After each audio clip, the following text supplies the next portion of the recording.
বাপরে পেছনে ঢেউটা কি! এই তো জীবন, যাক না যেদিকে যেতে চায়। টরেন্টো দ্বীপে রয়েছে এখন।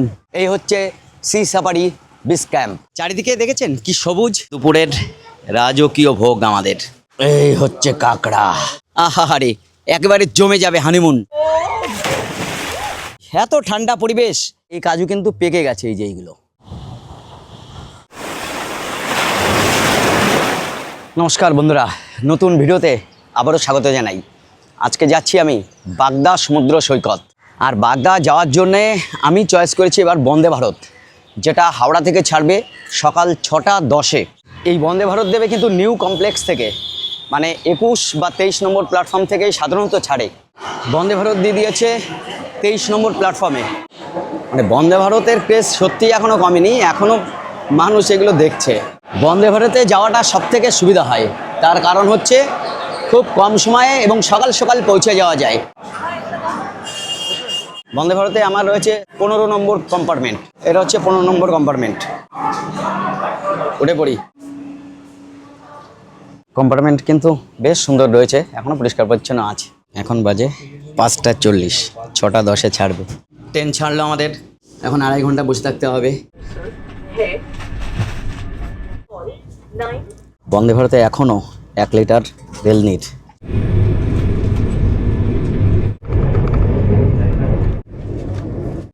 নিউজ পেপার আজকের হেডলাইন: অতিমারির সংযম চান মোদি। মন্ত্রিসভার আজকেই প্রথম বৈঠক, আর সেই দিনে আমি যাচ্ছি বাগদা সমুদ্র সৈকত। বন্দে ভারতে জার্নি থাকে না একটুও ক্লান্তি। জল, খবরের কাগজ, তারপর একে একে চা, বিস্কুট এবং ব্রেকফাস্ট। মাত্র 2.5 থেকে 3 ঘন্টার যাত্রাপথ কখন যে শেষ হয় বোঝাই যায় না। ট্রেন ঢুকছে খড়গপুরে। খড়গপুর, হ্যাঁ, এই ট্রেনটি এসে দাঁড়ালো এখন খড়গপুরে। এরপরে এই ট্রেন দাঁড়াবে বালেশ্বর। বন্দে ভারতে মোট 20টি কম্পার্টমেন্ট রয়েছে, যার মধ্যে এসি চেয়ার কারের ভাড়া 795 টাকা এবং এসির ভাড়া 1470 টাকা। কস্টলি কিন্তু আরামদায়ক। যাই হোক, আমি নামবো বালেশ্বর স্টেশন। তো বন্ধুরা, নেমে পড়লাম বালেশ্বর, আর আমার পেছনে দাঁড়িয়ে রয়েছে এই হচ্ছে বন্দে ভারত। এটা এখন চলে যাবে পুরী। এই ট্রেন আমাদের ছেড়ে চলে যাচ্ছে পুরীর উদ্দেশ্যে। বালেশ্বর থেকে এখন আমরা আমাদের যে ক্যাম্প আমি বুক করেছি, সি সাফারি বিচ ক্যাম্প, ওখানে আমি একা না, এই যে দেখুন আমার সঙ্গে আরও বেশ কিছু মানুষ আছে।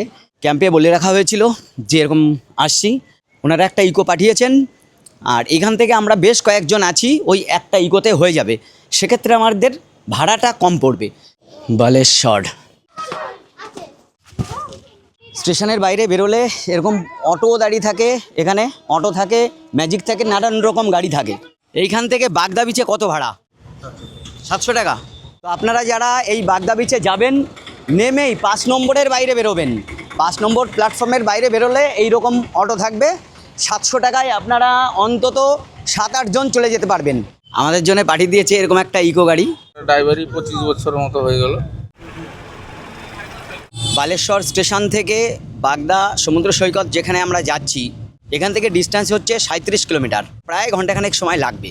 আমরা এখন বুড়িবালাম নদীর উপর ব্রিজ দিয়ে যাচ্ছি। এটা হচ্ছে বুড়িবালাম নদী। বুড়িবালাম ছাড়িয়ে কলকাতা চেন্নাই হাইওয়ে, তারপর ডান দিকে বাঁক নিয়ে গ্রামের রাস্তায় প্রবেশ। হাইওয়ে থেকে 17 কিলোমিটার দূরে আমাদের ক্যাম্প, আর আমাদের গাড়ি ভাড়া পড়েছিল 1300 টাকা। তবে ছোট গাড়ি নিলে 1000 টাকা পড়বে, আর অটো তো 700 টাকা। এই সামনে ঝাউবন, এই মনে হচ্ছে ক্যাম্প বাগদা সমুদ্র সৈকতে। এই হচ্ছে আমাদের camp, sea safari beach camp. অসাধারণ সুন্দর। প্রথম কথা বলবো, একেবারে সবুজের মধ্যে এই রিসোর্টটা গড়ে তোলা হয়েছে। আর এইদিকে নাদের রয়েছে সুইমিং পুল। সব থেকে ভালো লাগছে সুইমিং পুল যে তার পার্শ্ববর্তী অঞ্চল সবুজে ঘেরা, প্রচুর কটেজ রয়েছে, সব পরিচয় করিয়ে দেবো। দারুণ দারুণ, সত্যি ইমপ্রেসড হয়েছি প্রথম দর্শনেই। যাই হোক, অনেক দূর থেকে এলাম, এবার রুমে ঢুকবো প্রথমে। আর এইখানে অনেকগুলো রুম রয়েছে, কটেজ রয়েছে আর কি পরপর। তার মধ্যে যে কোনো একটা আমরা নেব। ভালো লাগছে কি বলুন তো, এই যে সবুজ, রে এই সবুজেরই তো অপেক্ষা করছিলাম। সুইমিং পুল, এই সবুজ গাছপালা, তার এদিকে আমাদের কটেজ, এই হচ্ছে আমাদের রুম। বাহ, বেশ বড়, পরিষ্কার পরিচ্ছন্ন, আর এখানে 3-4 জন থাকা যাবে। এসি রয়েছে, ফ্যানেরও ব্যবস্থা রয়েছে। টয়লেটটা দেখিয়ে দিই, এই হচ্ছে ওয়াশরুম, মোটামুটি বড়ই আছে, তবে এখানে গিজার নেই। টয়লেট, কোমোটের ব্যবস্থা রয়েছে, পরিষ্কার পরিচ্ছন্ন, বেশ সুন্দর। আর রুমটা অনেক বড়, অনেকটা বড় রুম। এই রুমের ভাড়া কত? ভাড়া হচ্ছে পার হেড, মানে একজনের থাকা এবং খাওয়া। নন এসি হলে 1800 টাকা, আর এসি হলে 2000 টাকা পার ডে থাকা এবং খাওয়া। এসি নেওয়াই বেটার, কারণ এই সমস্ত অঞ্চলে গরম থাকে। আচ্ছা, এবার রুম থেকে যদি আমি বাইরে বেরোই তাহলে কি পাচ্ছি? এই পরপর বেশ কয়েকটা কলেজ রয়েছে, রুমগুলো যথেষ্ট ভালো। একা জল নিয়ে এসছে। সুইমিং পুলের পাশে বসে পড়লাম, এত সুন্দর পরিবেশ, মন তো ভালো হবেই, তবে খুব গরম লাগছে। এই তো ভাই নিয়ে চলে এসছে সঞ্জীবনী সোধা।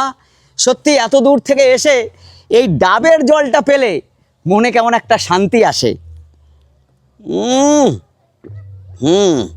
এটাই তো চেয়েছিলাম। এই ক্যাম্পটা বাছার করার অন্যতম কারণ কিন্তু এই সুইমিং পুল, কারণ সমুদ্র যতই ভালো হোক না কেন, সেখান থেকে স্নান করে এসে মিষ্টি জলে স্নান করতেই হয়। এইদিকে কটেজ, মধ্যেই সবুজায়ন, আর এই পাশে হচ্ছে এই সুইমিং পুল। অসাধারণ সুন্দর, প্রকৃতির মধ্যেই বলা যায়, একেবারেই মানে এটা ন্যাচারালি বলা চলে একমত। একদিকে রয়েছে এরকম কাজু বাগান, কাজু কিন্তু হয়েছে, প্রচুর কাজু হয়েছে। এই সব কাজু হয়ে আছে দেখুন, এই কাজু। আচ্ছা, এই কাজু কিন্তু পেকে গেছে, এই যে এইগুলো।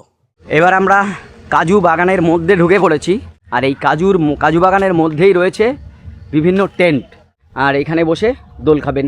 এই যে এখানে পরপর সাজানো টেন্ট রয়েছে, আর এই রকমটা আমি এখনও দেখিনি। বিভিন্ন টেন্টের মাঝামাঝি রয়েছে এরকম টয়লেট। এই হচ্ছে টেন্টের ভেতরে, টেন্টের ভেতরটা কিন্তু অনেকটা বড়, 3-4 জন এখানে থাকা যাবে, যথেষ্ট ভালো আছে। এখানে 2টো ফ্যান দেওয়া রয়েছে। এই টেন্টে যারা থাকবে তাদের থাকা খাওয়া কত পড়বে? 1300 টাকা করে পার হেড আসবে। খাওয়া দাওয়ার কি কোনো পার্থক্য আছে? না, কোনো পার্থক্য নেই, খাওয়া দাওয়া একই থাকছে, শুধু আপনার থাকার জায়গাটা একটু আলাদা। আর এইরকম টেন্ট রয়েছে এখানে প্রচুর, আর যেখানে টেন্ট আছে তার মাঝামাঝি এরকম একটা বসার জায়গা রয়েছে। মনোরম পরিবেশ এই জায়গাটা। এই সাইডে পুরোটা হচ্ছে টেন্টের জন্য রাখা হয়েছে। এটা কাজু দেখি, কাজু কোথায় এর মধ্যে থেকে? ফলই দেখেছি শুধু। এর মধ্যেই কাজু, এটা বের করানো যাবে না, এটা প্রসেসিং পরেই বের করানো হবে। ও, এইটার মধ্যে কাজু থাকে। এইগুলো ঝুলছে, এই যে মাথা যেটুকু বেরিয়ে আছে এইটাই হচ্ছে কাজু। আমি এখন রয়েছি একটা টেন্ট হাউসের মধ্যে বলা যায়, একেবারে গোল করে রয়েছে জায়গাটা। এর বিভিন্ন জায়গায় ছোট ছোট টেন্ট রয়েছে। এই যে এর ভেতরটা এরকম, কাপলদের জন্য বলা যায়, দুজনে একটা টেন্টে থাকবেন। আরে কাজু বাগানের মধ্যেই দোল খেয়ে এভাবেই জীবনে 1-2 দিন এই সমুদ্রে পাড়ে অবশ্যই কাটাতে হবে। এটা কোথায় খায়? এই মাথায় এইরকম জায়গায় কাজু থাকে, আর কাজুর পেছনের ফলটুকু হচ্ছে এইটুকু। এটা খুব নরম, এতে একটা রস বের হয় যেটা দিয়ে ওয়াইনও তৈরি করা যায়। যেমন গোয়ার বিখ্যাত যে ফেনি, সেটাও কিন্তু এটাতে তৈরি। আবার এটা ডাইরেক্টও খাওয়া যায়। দারুণ টেস্ট।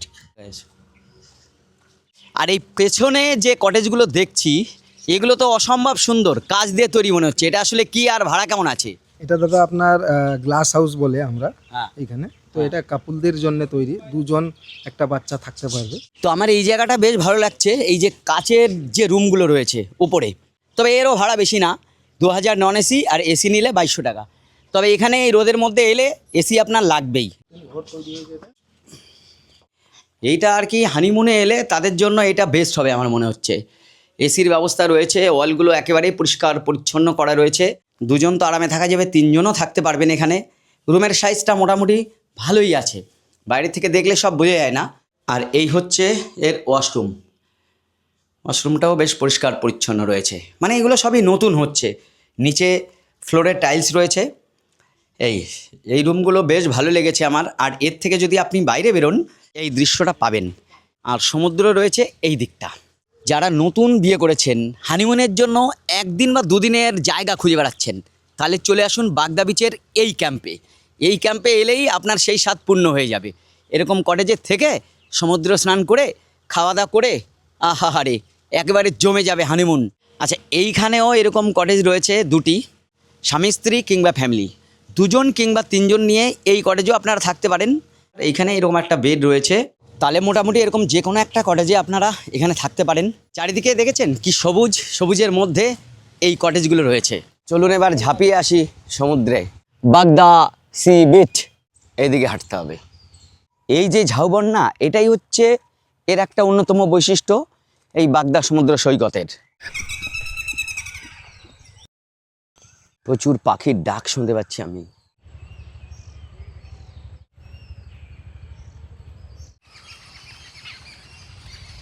সামনে সমুদ্র, এই হচ্ছে বাগদা সমুদ্র সৈকত।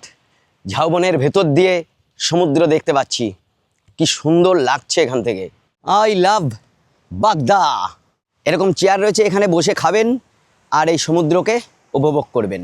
আচ্ছা, এখানে রয়েছে এরকম ক্যাকটাস, ফুলও ফুটেছে দেখছি। সমুদ্রের পাড় এই রকম স্বচ্ছ দেখুন।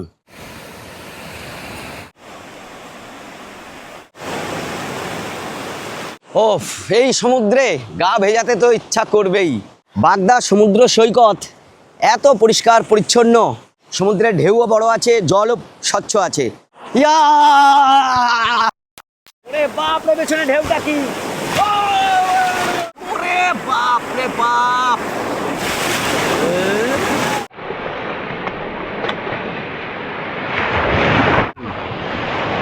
ও! সত্যি জল এত পরিষ্কার, এখানে স্নান করে মজা পাচ্ছি দারুণ। আর ঢেউগুলো বেশ বড় বড় আছে। মার মার মার, ওরে ঢেউ কি বড়, মার! ও ভাই! এইখানে সকাল এবং বিকেল এই দুটো সময় এই সমুদ্র পাড়ে এসে ঘুরবেন। স্নানের পরে এই সুন্দর সৈকত দিয়ে একটু হাঁটাচলা করছি। এখানে তো প্রচুর শামুক, ঝিনুকে ভর্তি, এগুলো সব শামুক। কেউ বা সমুদ্র পাড়ে এরকম হেঁটে হেঁটেই সময় কাটিয়ে দিচ্ছেন। একদিকে সমুদ্র আর একদিকে এই ঝাউবন। কেমন লাগছে দাদা এই ঘুরে এই সমুদ্র পাড়? ভালোই লাগছে। ভালো লাগছে? হ্যাঁ, সৈকতটা খুব ভালো, যারা নির্জনতা একটু ভালোবাসে, পছন্দ করে। প্রচুর মানে নুড়ি পড়েছিল, নুড়ি আমরা প্রচুর কুড়িয়েওছি। এই যে এইগুলো দাদা কালেকশন করেছে, এগুলো তো একটুখানি। আমরা দীঘা পুরীতে এখন এসবগুলো দেখতে পাই না। দেখতে পান না? না না না, বহুদিন হয়ে গেছে। আর স্নানের জন্য ভালো ঝাউবনটা রয়েছে এখানে, একটুখানি ফাঁকা ফাঁকা নিরিবিলি, ভালোই লাগছে।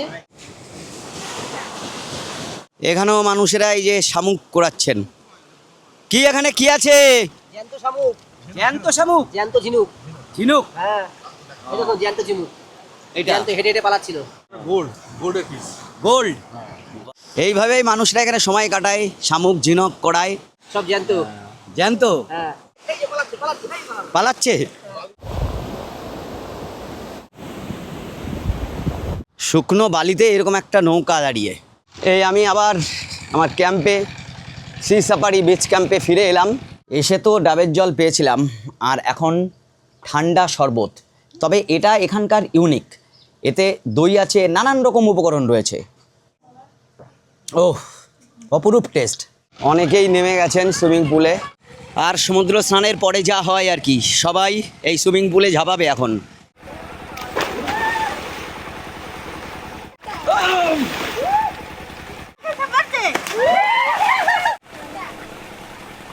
ও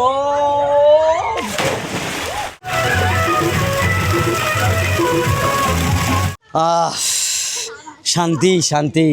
ছোট বাচ্চা যারা, তারা এইখানে স্নান করতে পারবে, তাদের জন্য আলাদা করা রয়েছে। এরপর খাওয়া দাওয়ার টেবিলে আবার দেখা হবে। তো স্নান টান করে রেডি হয়ে গেছি, এখন খিদে পেয়েছে, চলুন খেয়ে আসি। এদের ডাইনিং হচ্ছে একেবারে সামনে। আচ্ছা, এখানে রয়েছে বোটিং ট্রিপস, এই বোটিংয়ের ব্যবস্থা রয়েছে। এই হচ্ছে ডাইনিং, সবাই বসে গেছে খেতে। ডাইনিং এরিয়াটা যথেষ্ট বড় আমি দেখছি। এই হচ্ছে দুপুরের রাজকীয় ভোগ আমাদের। এটা টক একটা, আর এটা দই, এটা চাটনি, এটা দই বেগুন, আলু ভাজা, আর ডাল, আর এটা আপনার একটা সবজি কারি হবে, ঠিক আছে? সবজি কারি। তারপরে পাঁপড় ফাঁপড় তো এগুলো তো আছে, একটা মাছ ভাজা হবে। তো এই যে খাবারটা দেখছেন, এই খাবার এই থালিতে যা যা আছে এই প্রত্যেকটা আইটেম আপনারা যারা আসবেন সবাই পাবেন। আর এই যে এখানে রয়েছে দুটি মাছ, চিংড়ি, পমফ্রেট, এর মধ্যে আপনি যে কোনো একটা পাবেন। আপনি যদি চিংড়ি খান তাহলে চিংড়ি নেবেন, আর না হলে পমফ্রেট, দুটো একসঙ্গে নেওয়া যাবে না, সেটা এক্সট্রা চার্জ লাগবে। আচ্ছা, যারা ভেজ তাদের জন্য পনির থাকে। আর এর সঙ্গে রয়েছে এই বড় কাঁকড়া সুন্দরবনের, এটা নিলে একটা কাঁকড়া পড়বে 500 টাকা। যত রকমেরই খাবার থাক না কেন, ডাল প্রথমে খেতেই হবে। উড়িষ্যায় দেখছি বাঙালিয়ানায় খাওয়া। ডালটা ভালো হয়েছে। এখানে আবার একটা মাছ ভাজা দিয়েছে, এটা সামুদ্রিক মাছ, মাছটা টাটকা আছে, খেতে ভালো। পমফ্রেট সর্ষে দিয়ে করেছে। চিংড়িগুলো এরকম সাইজের, খুব বেশি বড় নয়, কিন্তু অনেকগুলো পিস দেওয়া। ধনেপাতাটা দিয়ে করেছে, অপূর্ব টেস্ট। এই হচ্ছে কাঁকড়া, বিরাট সাইজ। কাঁকড়ার রান্নাটাও কিন্তু বেশ সুন্দর করেছে। ভাত, ডাল, সবজি এগুলো কিন্তু পেট ভরে খেতে পারবেন, যতবার লাগবে দেবে। দই বেগুন, এটা বেশ ইউনিক। রান্না কেমন হয়েছে? রান্না অসাধারণ, দারুণ টেস্টি। এখানে অনেকে খাচ্ছে, খাওয়া দাওয়া কেমন বলো দেখি? দারুণ, অসাধারণ অসাধারণ। খাবার কেমন? সুন্দর হয়েছে। দুপুরের খাবার নিয়ে কোনো কথা হবে না, যথেষ্ট ভালো খাবার। খাওয়া দাওয়ার পরে একটু রেস্ট, বিকেলে বেরোবো বোটিংয়ে। এইভাবেই এখানে 2 দিন কাটবে। এখন বাজে 4টে, আর এখন এখানকার বিখ্যাত বোটিংয়ে যাচ্ছি, আর এটা হবে বুড়িবালাম নদীতে। আমরা একটা এখান থেকে অটো ভাড়া করেছি। এই অটো করে প্রায় 4-4.5 কিলোমিটার দূরে বুড়িবালাম নদীর তীরে পর্যন্ত যাব, আর সেখান থেকে বোটিং শুরু হবে।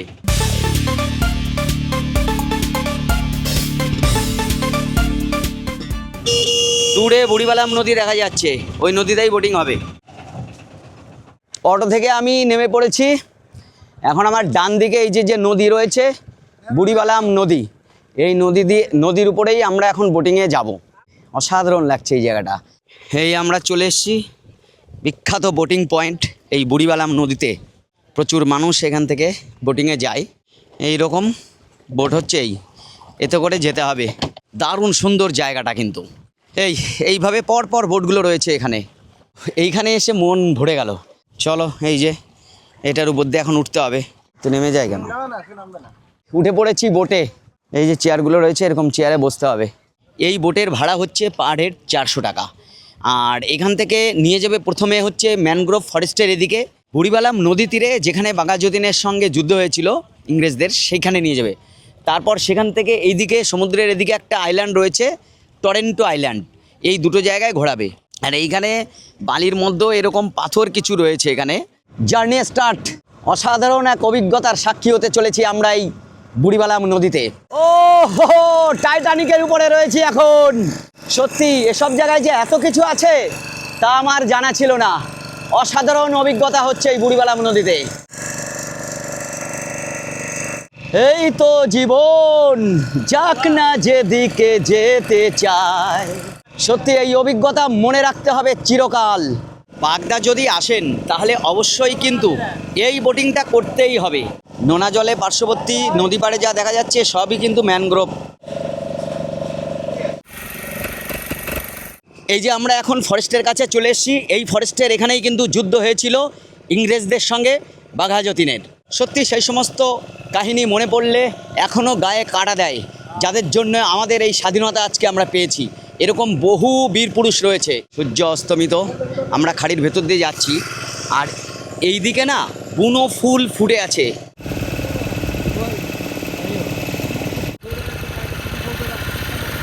একেবারে ম্যানগ্রোভের মধ্যে ঢুকে গেছে এরকম খাড়ি। আমাদের এই নৌকাটাও এখান থেকে ঘুরছে। আর একটু দূরে গেলে ভিতরকণিকা রয়েছে। ভিতরকণিকা হচ্ছে প্রপার ম্যানগ্রোভ ফরেস্ট, যেমন আমাদের সুন্দরবন সেরকম। আর তার একটা ছোট্ট নমুনা এখানে রয়েছে। এবার আমরা এই ছোট্ট খাড়ি নদী থেকে চলে যাব মেন বুড়িবালাম নদীতে।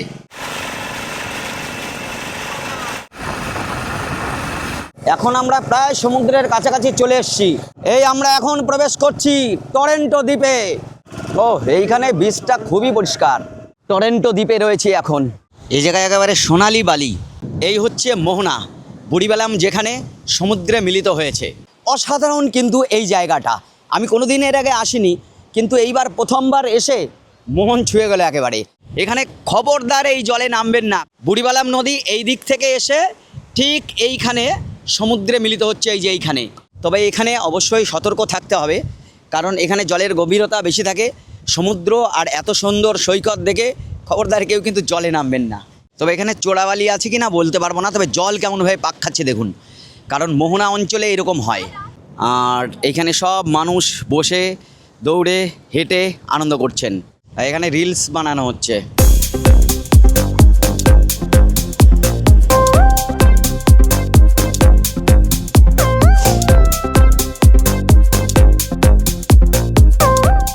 সেই একেবারে মনে হচ্ছে রাজস্থানের থর মরুভূমিতে চলে এসেছি।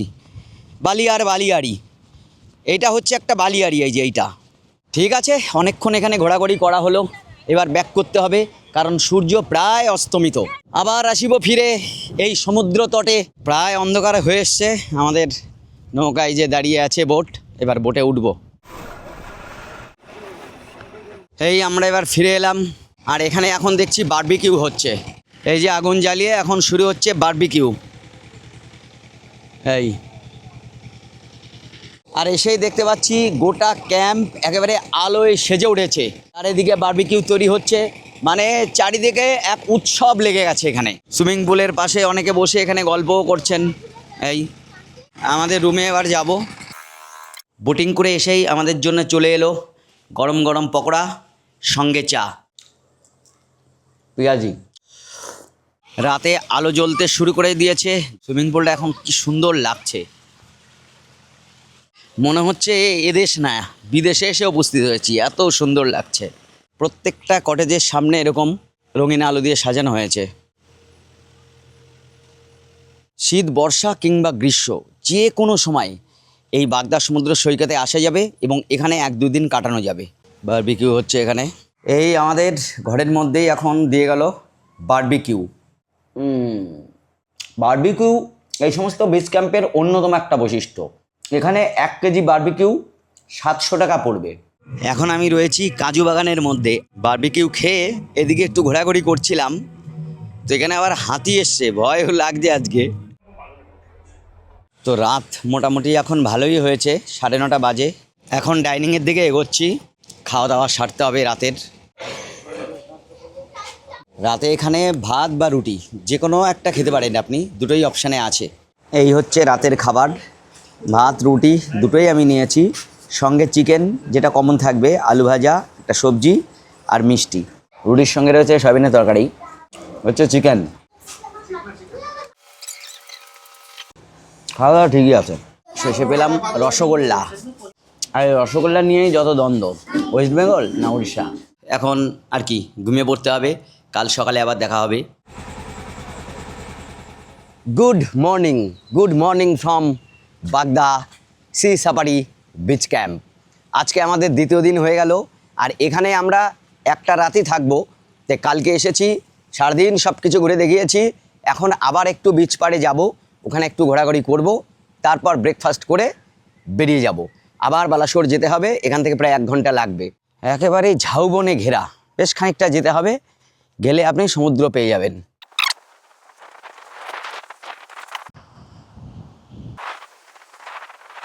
এই হচ্ছে সমুদ্র, সেই ঢেউ সমুদ্রের।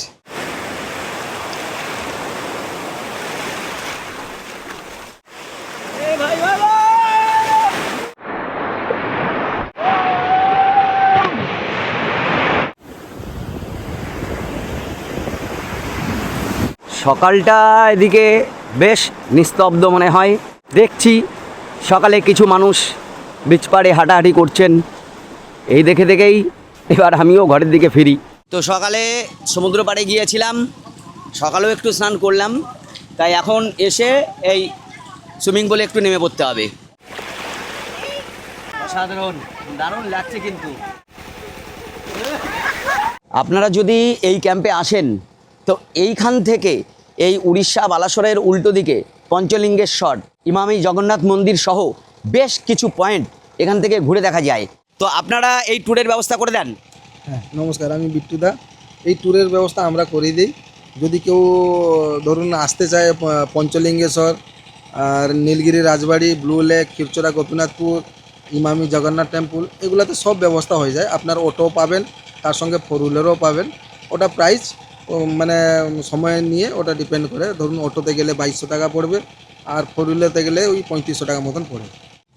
আচ্ছা, ক্যাম্পের মধ্যে এরকম দেখুন পাখি রয়েছে প্রচুর। এই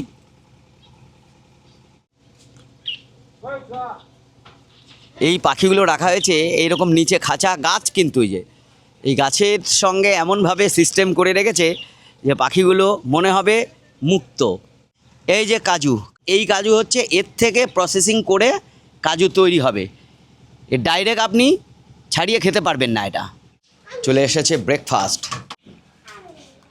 ব্রেকফাস্টে এখানে দেওয়া হয় গরম গরম ফুলকো লুচি, সঙ্গে একটা তরকারি আছে, একটা ডিম সিদ্ধ আর একটা মিষ্টি। এরপর আমরা এখান থেকে আবার 700 টাকার অটো নিয়ে বালাসোর যাব।